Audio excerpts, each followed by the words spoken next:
ప్రస్తుత పరిణామాలను చూస్తూ ఉంటే భారత్ పాకిస్తాన్ పైన అప్రటికత యుద్ధం ప్రకటించింది అనిపించే విధంగా ఉంది. చూపించిన విధంగా మొదటి వీడియోలో ఐఎన్ఎస్ సూరత్ డిస్ట్రాయర్ నుండి క్షిపణి రక్షణ వ్యవస్థలను విజయవంతంగా పరీక్షించింది. సముద్రంలో మరోపక్క పాకిస్తాన్ కూడా 1000 కేజీల బరువు గల ఆయుధాలను మోస్తూ ప్రయోగించగలిగిన సూపర్ సోనిక్ క్షిపణిని కూడా ఈరోజు అరేబియా మహాసముద్రంలో ప్రయోగించింది. ఇక మరోపక్క భారత్ పాకిస్తాన్ దగ్గరలో అరేబియా మహాసముద్రంలో భారతదేశానికి చెందిన ఐఎన్ఎస్ విక్రాంత్ విమాన వాహక యుద్ధ నౌకను మోహరించింది. మరోపక్క భారత్ తన వద్ద ఉన్న అత్యాధునిక వ్యవస్థలు కలిగిన యుద్ధ విమానాలను పాకిస్తాన్ సరిహద్దుల్లో మోహరించింది. వీటితో పాటు ప్రపంచ వ్యాప్తంగా అన్ని దేశాలతో చర్చలు జరుపుతూ వాటి యొక్క మద్దతును కూడగడుకుంది భారత్. ఒక పక్క దానికి సంబంధించి ఈరోజు America, Russia, Germany, Japan, European union దేశాలకు చెందిన రాయబారులతో ఈరోజు భారత్ సమావేశం నిర్వహించింది.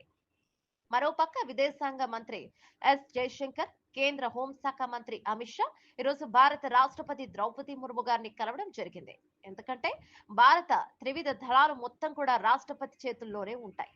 ఇక మరోపక్క భారత్ మిత్ర దేశము మరియు పాకిస్తాన్ కు బద్ద శత్రువైన ఆఫ్ఘనిస్తాన్ తాలిబన్లు కూడా ఆఫ్ఘనిస్తాన్, పాకిస్తాన్ సరిహద్దులలో తమ సైన్యాన్ని మోహరించారు. మరోపక్క పాకిస్తాన్ దేశానికి బద్ద శత్రువు అయిన ఇరాన్ కూడా పాకిస్తాన్, ఇరాన్ సరిహద్దులలో తమ సైన్యాన్ని పెద్ద ఎత్తున మోహరించింది.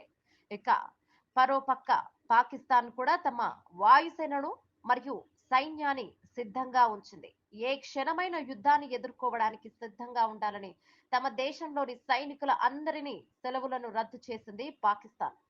ఇక అసలు విషయానికి వస్తే ఆపరేషన్ ఆక్రమణ అంటేనే ఆక్రమించుకోవడం. భారతదేశ పాకిస్తాన్ దేశాన్ని ఆక్రమించుకోవడం అనేది కళ.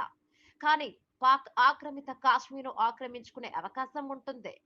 రెండవది పాకిస్తాన్ దేశాన్ని ముక్కలుగా విభజించడం. ఉదాహరణకు బలూచిస్తాన్ ప్రాంతంలోని ప్రజలు ఎప్పటి నుండో పోరాడుతున్నారు. తమకు పాకిస్తాన్ నుండి విముక్తి కలిగించాలి అని, తమ భారతదేశంలో కలుస్తాము అని. ఇక ఇదే అదునుగా భారత్ బలూచ్ రెబెల్స్ తో కలిసి పాకిస్తాన్ పైన పాకిస్తాన్ పశ్చిమ భాగం నుండి దాడులు చేయవచ్చు. మరోపక్క పాకిస్తాన్ దేశానికి ఉత్తరాన తాలిబన్లతో కలిసి భారత్ దాడి చేయవచ్చు.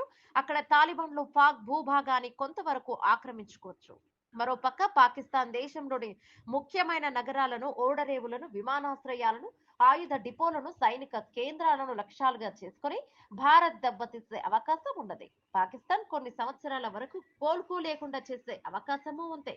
ఒకవేళ భారత్ పాకిస్తాన్ పైన యుద్ధం ప్రకటిస్తే పూర్తి మద్దతు ఉంటుంది అని America, Israel, France, Germany, Japan మరియు రష్యా తదితర దేశాలు బహిరంగంగా మద్దతును ప్రకటించాయి. ఏ క్షణమైన భారత్ పాకిస్తాన్ యుద్ధం మొదలైంది అనే వార్త మనము వినవచ్చు.